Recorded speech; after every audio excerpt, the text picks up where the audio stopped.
Assalamu alaikum rahmatullahi wa barakatuhu. Welcome to today's Friday Reflections on this September the 11th of 2023. A date again after 22 years.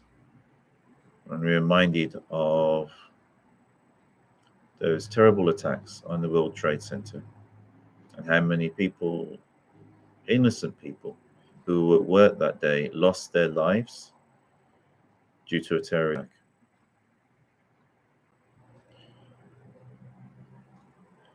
It's not the only one that we have seen or experienced in this world. There have been tragically many others. Every year, there are terrorist attacks that happen in one place or another. Different groups are responsible. People of all different backgrounds, heritages, cultures, religions. Although no religion teaches people to go and kill their brothers and sisters in humanity.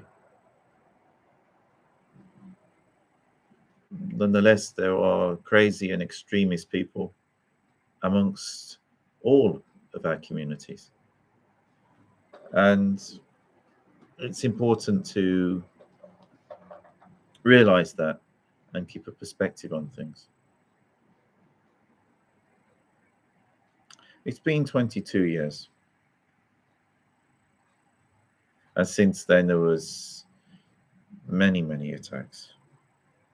But this one, of course, because it was targeting an, a building of immense international importance and symbolism, because it was the World Trade Center and it was in New York, which, along with a handful of other very international cities, is a place that it's not just an American city, it's an international city. So, of course, I mean, it had a much bigger impact than if it had happened somewhere else.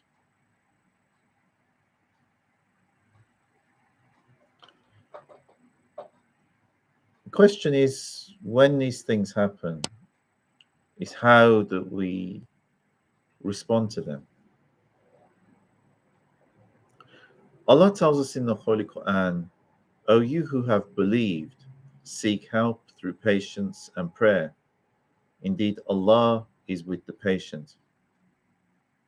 This is in the Holy Quran, Surah Al-Baqarah, verse ayah 153.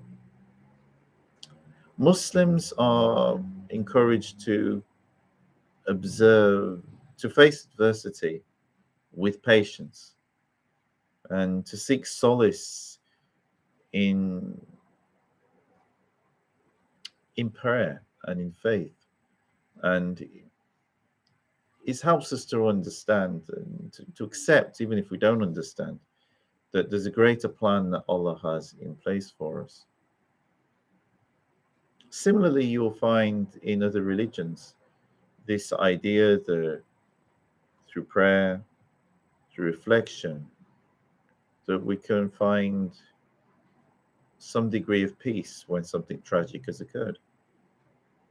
September of 11th may have happened 22 years ago, but there have been other disasters since, and tragically, there will be others in future.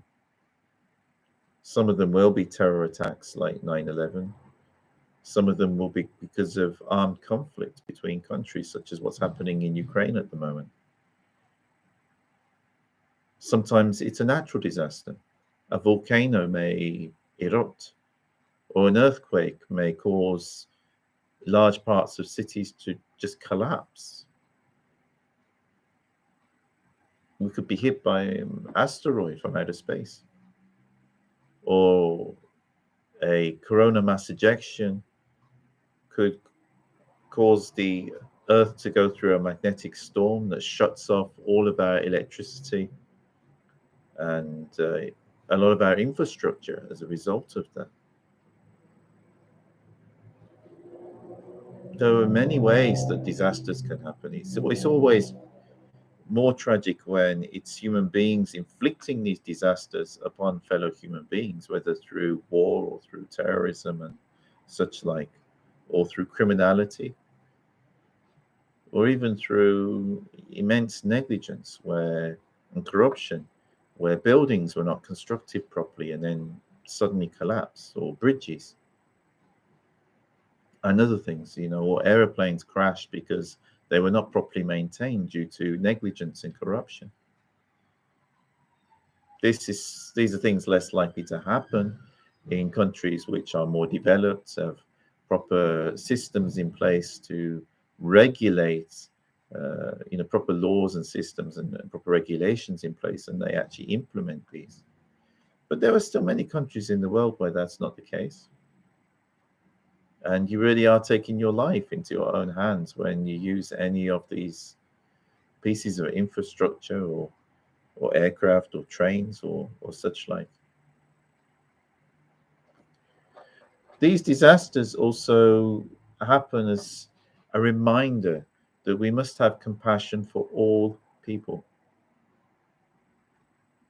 Compassion in Islam is not restricted to our brothers and sisters in Islam, or as some may think, to our particular denomination or sect.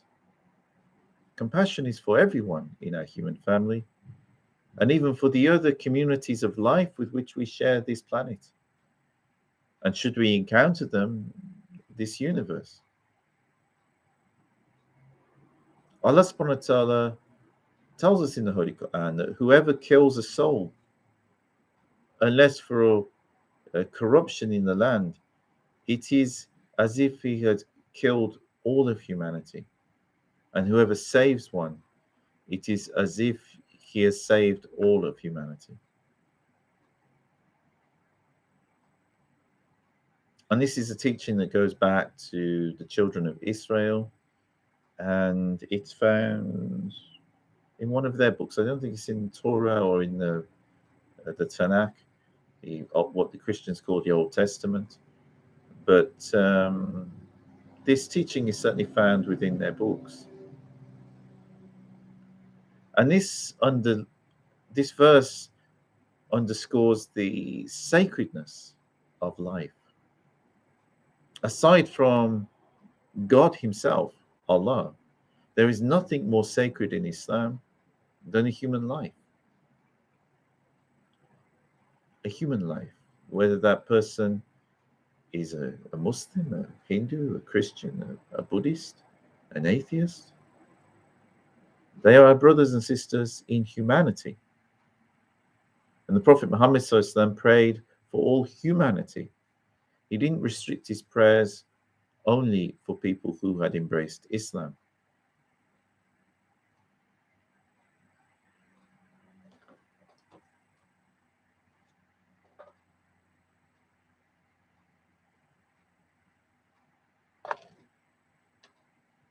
And it's important, along with compassion, the other thing is the importance of acting justly and fairly, equitably towards everyone else. The more we do this as human beings, and this is true of everyone, irrespective whether you are Muslims or Hindus or Christians, if anybody else is listening in, the more we treat everybody equally and fairly, the more it will actually warm people's hearts towards us. The more this creates more harmony and peace within society. And people will feel less aggrieved. And those who are inclined will feel less need to go and do something radical or crazy or worse, heaven forbid. All of these things, they can't be justified. I want to make that clear. They can't be justified by whatever a person is experiencing. And I'm not justifying them. But all of these incidents are, to those themselves, they try to justify them through grievances. In every time. For instance, if you go back to some years ago when Salman was murdered by his bodyguard in Pakistan, it comes down to a grievance that his bodyguard claimed that he had committed something blasphemous. It doesn't justify what he did, not in the slightest. And if this had happened over 100 years ago, when the Ottomans still had a caliphate and there was still Sharia law implemented there, pretty much the same thing would have happened to the cowardly bodyguard as was happened in Pakistan. And he would have been tried and he would have been executed under that system. So there would have been no justification for what he did. But he tried to justify it, and those who follow him tried to justify it through a grievance. And this grievance was also connected to grievances between inequality between different groups within Pakistan. Similarly, some of the people that have committed other terrorist atrocities, such as some of the far right people that have committed attacks, they use things such as immigration and feel that their countries are under attack and their culture and way of life is under threat and is going to be destroyed. The thing is, they are feeling vulnerable.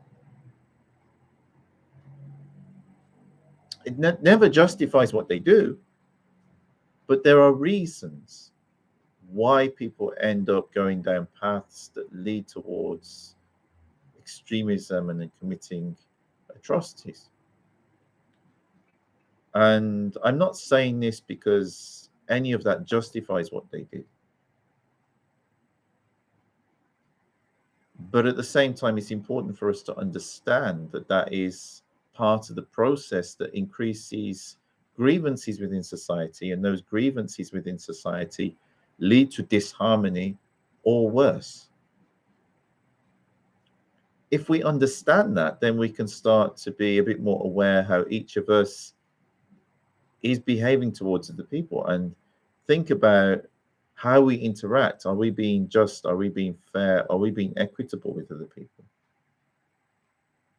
If we're not, if we're contributing towards that disharmony, then in doing so, we are contributing towards other problems that can occur within our societies, including various forms of extremism.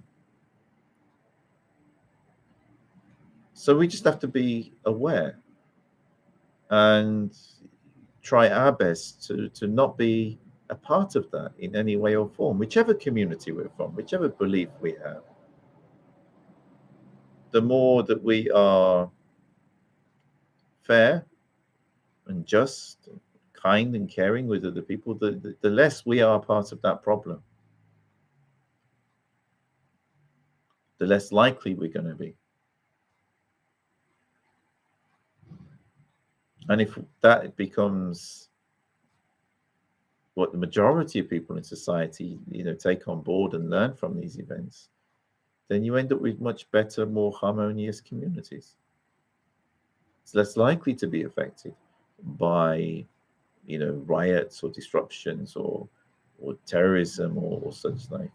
It's not a guarantee. I mean, you still have to invest in, the police and security forces and everything else that you need. But at the same time,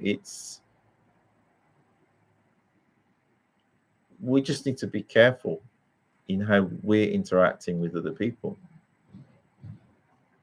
And this is part of all religions. All religions and ethical systems, they teach this.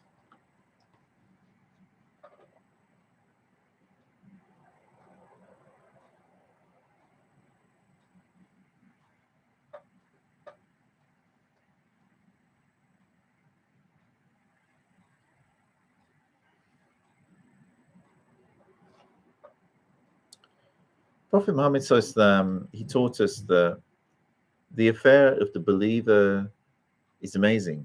The whole of it is good. and that is for no one but the believer. If good things come to them, they are thankful, and it is good for them. And if hardship comes to them, they are patient and understand too that that is good for them. Sahih Muslim. Now, this hadith speaks to the resilience that is or should be built into the core of a believer. Part of faith, whichever faith a person has, and this is just as true for a Christian or a Hindu or a Buddhist or a Sikh, or part of faith is that we trust in God. We trust in God. We trust in Allah. We understand that whatever happens ultimately is part of God's plan. We do our best to do the right things. We do our best to ensure that bad things don't happen. This is what Allah subhanahu wa ta'ala tells us in the Quran, that we should forbid the bad and call towards what is good.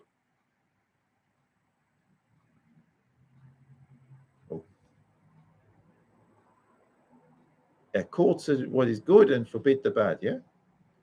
But although we do that, whatever we do, still there will be events that occur, whether natural or through human action, where bad things occur, where tragedy occurs. So it's important that we learn resilience, and we understand that part of faith is that we have to trust in God's plan. And even from bad things, there are lessons to be learned. There are lessons to be learned. There are good things that will come out of it.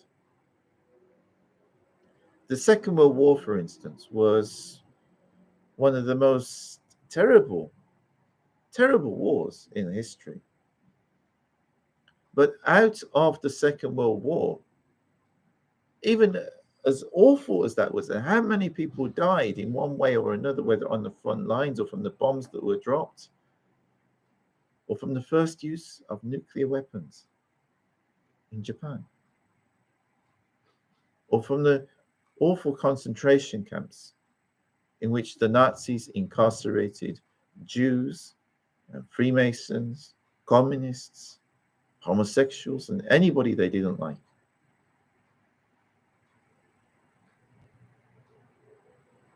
But after the Second World War, a lot of good things happened as a result of that. The United Nations was founded, where countries work hard to try to avoid going to war. It's not perfect, but at least there is an international mechanism now built through treaties where countries can work together to avoid going to war. And it has helped, undoubtedly. And simultaneous to this, the documentation around the Universal Declaration of Human Rights. This was written into international law, and it's been written into the laws of many different nations around the world. The recognition that every single human being, whoever they are, whatever their skin color, whatever their heritage, whatever their language, whatever their nationality, every single human being has rights. Now, this was recognized for at least a few hundred years in philosophy in the West. And we can go back before that. We can see the recognition of this in the writings of Imam Ali alayhi salam, and also in the writings of Imam Zainul Abidin as well. He actually wrote a book on human rights. If you go back even further, there are other things such as there's an ancient Babylonian cylinder which has got writing on it, which has its own declaration of human rights. But within the modern international order, this only occurred after World War II.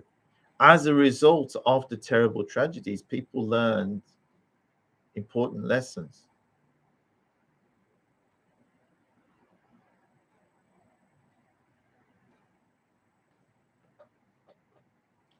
The other thing that we should learn is that we ourselves should be a source of good. The Prophet Muhammad, peace be upon him, said, "The best of people are those who bring the most benefit to humanity." So when these tragedies happen, when these times of crisis happen, being a force for good can serve as a strong coping mechanism. Whether we go into volunteer work or community service or acts of kindness to channel energy positively.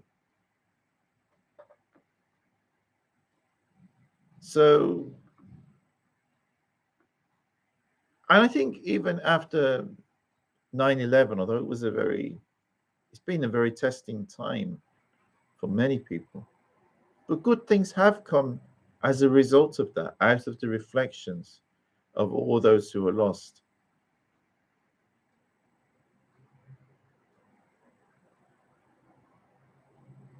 A lot of introspection has happened. So hopefully it can be avoided in similar things can be avoided in future. Well, we hope. I mean, I say that fully aware that there are still terror attacks happening around the world. Looking on at the situation in Ukraine and seeing rockets being launched into Ukraine to destroying people's homes and infrastructure.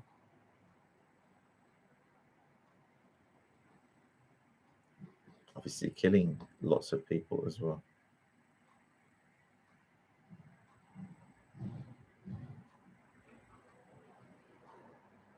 But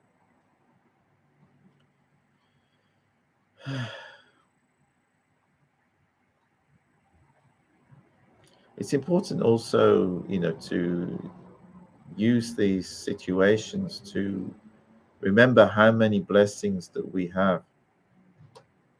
Allah tells us that He gives more to those who are thankful. Often, terrible things happen as a result of negligence and forgetfulness. When we forget the blessings that are in our lives already, when we forget the contributions towards society that are made by people of all different backgrounds, local people, people who have settled in a country, the children of people who have settled, and also new immigrants, people of Christian faith, Jewish faith, Hindu faith, Buddhist faith, all different faiths.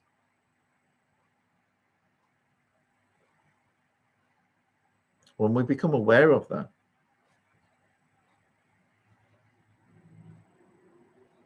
we should be appreciative when things are working well. Ensure that we don't become negligent, because it's when we become negligent, bad things start to happen. It's like if you become negligent in the maintenance of roads, you're guaranteeing that there are going to be car accidents or road accidents of some kind. If you're negligent in looking after your aircraft, you're guaranteeing that there's going to be aircraft